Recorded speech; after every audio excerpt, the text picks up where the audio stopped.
گرێبەستێکی وە هەیە ئەم خەڵکە موسڵمانە ئێوەی مخەوەل کردوێ کە بچن پشتگیری بۆ وڵاتی دەرببڕن کە سوکایەتی بە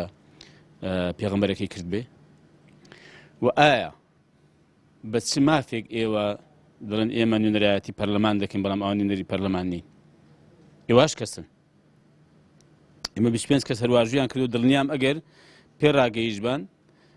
یا ئەگەر حزبەکانیان ڕێگەیان دابن هێندێکیان زیاتر لە 50 کەس بگرە زۆر زیاتریش واژووی ئەم یاداشتە و نیگەرانیان دەکرد و هەر لە نێو ئەوانە دەکا عەلی حەمەد ساڵح بەتەنها هێندەی هەموو ئەو هەشت کەسە دەنجی هێناوە و پاش من بەڕاستی پرسیار لە جێگیری سەرۆکی پەرلەمان دەکەم یعنی بە چ مافێک ئەو مافە بخۆتان دەن کە ئێوە نوێنەراتی خەڵک دەکەن بەوەی کە حزبەکەتان لە سلێمانی لە 2018 بەقەدەر کۆمەڵی ئیسلامی دەنجی نەهێناوە 4000 دەنگیشی لە کۆمەڵی ئیسلامی کەمترە چێ نوێنەری ڕاستەقینەی خەڵکە و لە کاتێکدا کە حزبەکەتان دەسەڵاتی هەیە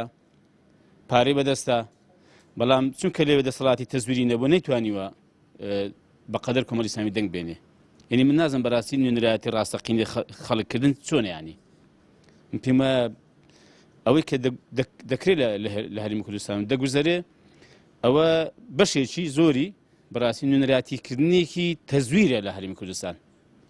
نەک نوێنەرایەتیکردنی ڕاستەقینە بێ دڵنیام خەڵکی هەرێمی کوردستان ئەوەی کە دەنگیشی بەوانە داوە کە چون پشتگیری وڵاتی فەڕەنسایان کرد لەسەر بێڕێزیکردن بە پێغەمبەری خوا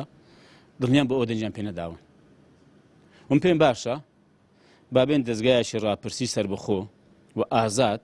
لە هەرێمی کوردستان ڕاپرسی بکە بزانین ئایا خەڵکی هەرێمی کوردستان پشتگیری ئەو هەڵوێستەی ئەو هەشت پەرلەمانتارە دەکەن ئەگەر خەڵک پشتگیری کردن زۆرینەی خەڵک پشتگیری کردن دەستیان خۆش بێ ئەوە ڕاست دەکەن ئەوان نوێنەری زۆرینەی خەڵکی هەرێمی کوردستانن و دەتوان بە ناوی زۆرینەی هەرێمی کوردستان و قسە بکەن هێنشیاندان پەرلەمان بوون ئەگەر باسی ئەمە بکەین کە لە ناو ئێمەشدا ئەگەر لەوێ پەرلەمانتارێکی یەکێتی لێ بووە ئێمە 5-6 پەرلەمانتاری یەکێتی واژۆی کردووە ئەگەر پەرلەمانتارێکی